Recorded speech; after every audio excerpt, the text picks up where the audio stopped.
সাব্যস্ত তারেক রহমানের নাম অপরাধী তালিকা থেকে বাদ দেয়ায় ইন্টারপোলের মহাসচিবের কাছে অসন্তোষ জানিয়েছেন বাংলাদেশের পুলিশ প্রধান। সোমবার ইন্টারপোল প্রধানের সাথে বৈঠকে তিনি এই অসন্তোষ জানান। এদিকে বাংলাদেশের নাগরিকদের ফেসবুক অ্যাকাউন্টে জাতীয় পরিচয়পত্র নম্বর যুক্ত করতে ফেসবুক কর্তৃপক্ষের কাছে প্রস্তাব দিয়েছে পুলিশ। পারভেজ আজের রিপোর্ট।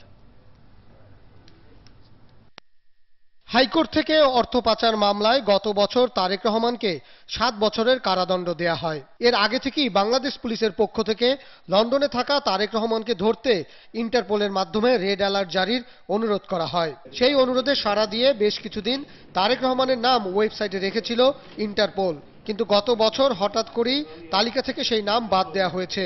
ইন্টারপোল মহাসচিবের কাছে বৈঠকে এ নিয়ে বাংলাদেশের অসন্তুষ্টির কথা জানান আইজিপি। ওদের হায়ার কোর্ট যে রায় দিয়েছে তার প্রতি তাদের শ্রদ্ধাবোধ থাকতে হবে। যদি শ্রদ্ধাবোধ না থাকে তাহলে আমাদের কিছু রিজার্ভেশন আছে।